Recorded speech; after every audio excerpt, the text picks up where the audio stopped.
Alhamdulillahi wa kafa. Wassalatu wassalamu ala rasulihil mustafa wa ala alihi wa sahbihi wa manittaba'al huda. Amma ba'd, sidang pendengar yang kami muliakan dan kami hormati. Mari kita kembali mengucapkan puji dan syukur kehadirat Allah Subhanahu wa taala. Karena berkat rahmat dan karunia-Nya lah yang terus-menerus datang kepada kita, sehingga kita bisa kembali bertemu dalam suasana bulan Ramadan yang mulia ini.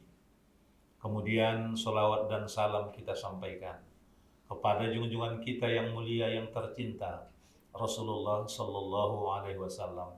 Kelak di hari kemudian, di hari yauma la yanfa'u malu wala banun illa man atallaha biqalbin salim, kita semua sangat mengharapkan syafaat beliau. Saudara pendengar yang kami muliakan, bulan Ramadan adalah bulan Al-Quran. Artinya, Al-Quranul Karim Allah turunkan pada permulaannya di bulan Ramadan. Yang walaupun sebenarnya hakikatnya bukan semua Al-Quran turun pada bulan Ramadan. Yang turun pada bulan Ramadan pertama kali adalah ayat yang pertama. Itulah surah Al-Alaq ayat 1-5 yang berbunyi Bismillahirrahmanirrahim. Iqra bismi rabbikal ladzi khalaq, khalaqal insana min 'alaq. Iqra wa rabbukal akram, alladzi 'allama bil qalam, 'allamal insana ma lam ya'lam. Itu yang turun kepada Nabi di bulan Ramadan. Sementara 6.661 ayat lainnya Allah turunkan pada bulan-bulan yang lain. Bahkan dalam sejarah makan waktu sampai 22 tahun, 2 bulan, 22 hari. Selalu digenapkan dalam sejarah 23 tahun. Kemudian, saudara pendengar yang kami muliakan, sebenarnya bukan cuma Al-Quran yang turun pada bulan Ramadan, tapi bahkan kitab-kitab yang sebelumnya, sebelum Al-Quran maksudnya, itu juga turun pada bulan Ramadan.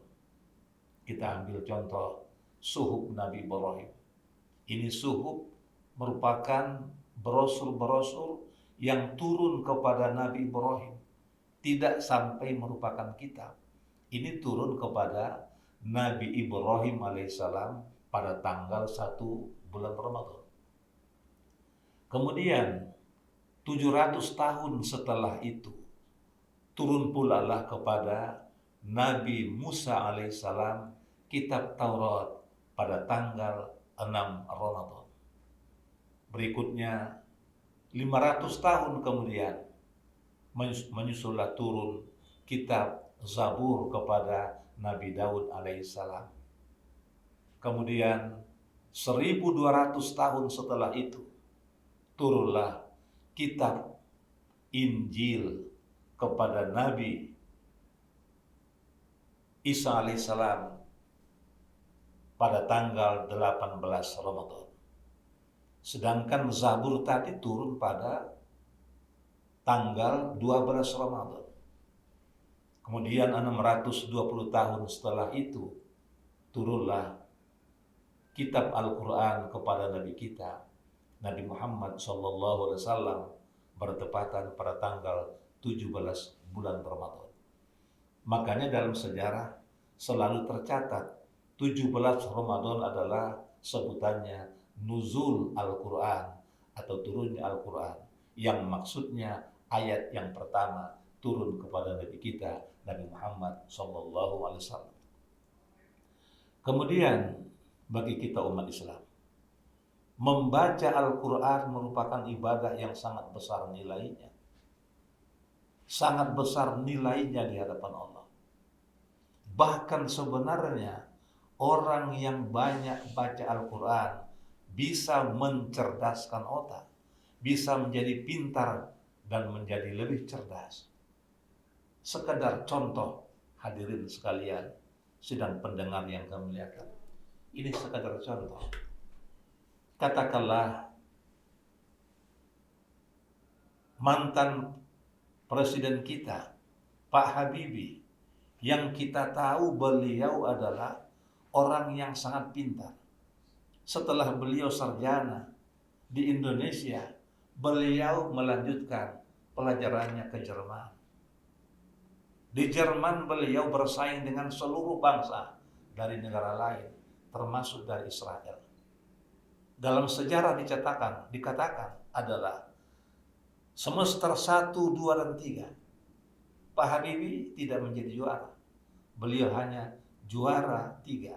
Sementara juara 1 dan 2 adalah orang Israel. Lalu Habibie menjumpai orang Israel ini. Bagaimana cara kalian belajar? Kok pintar kali kalian? Apa yang kalian laksanakan? Orang Israel ini tidak menyampaikan apa rahasia mereka. Kemudian ujian lagi, masuk semester berikutnya, masih tetap Habibie juara 3, juara 1 dan 2 tetap Israel. Didatangi lagi oleh Habibie kedua Israel ini. Apa resep kalian? Akhirnya Israel yang 2 ini menyampaikan, kami Rudi, rupanya di sana disebut Habibie ini Rudi. Kami Rudi, kata mereka, jam 3 pagi kami sudah bangun, kami mandi, dan kemudian kami membaca Al-Quran. Sampai pagi sudah selesai, kemudian kami berangkat kuliah. Ini yang kami lakukan.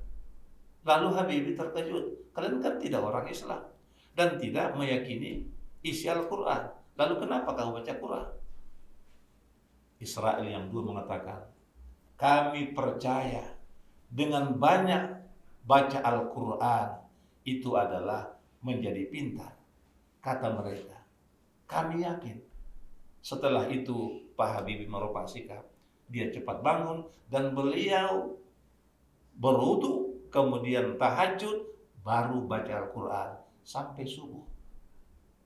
Kemudian semester berikutnya Habibie, maka terpanggil beliau menjadi juara 1, sementara Israel yang tadi sudah entah kemana kejuaraannya.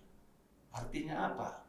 Baca Al-Quran bisa bikin pintar, bisa bikin cerdas. Saudara pendengar sekalian, Al-Quran punya hikmah yang luar biasa. Ini saya akan sampaikan. Ada satu masalah, satu amalan, ini terserah dicari di dalam Quran. Kalimat yang terbanyak di dalam Quran adalah lafaz Allah. Allah itu namanya lafzul jalalah. Itu sebanyak 1000, kita ulangi, sebanyak 2758 kali kalimat Allah. Dengan rincian Allahu hanya baris dhamma 960 kali. Allah 596 kali. Allahi sebanyak 1202 kali. Total 2758 kali. Tolong cari di dalam Al-Quran satu ayat yang bertemu 2 lafaz Allah. Baca dari pangkal, bertemu atau berhenti di lafaz Allah pertama, berdoa, baru sambung dengan Allah atau lafaz Allah yang kedua. Kalau kita dapatkan ini, doa yang diletakkan di kedua lafaz Allah tadi, itu sangat makbul. Ayat berapa? Tidak disampaikan, tolong cari dalam Quran. Demikian barangkali sebahagian dari hikmah Al-Quran, mudah-mudahan bermanfaat. Dan kita akhiri, billahi taufiq wal hidayah. Assalamualaikum warahmatullahi wabarakatuh.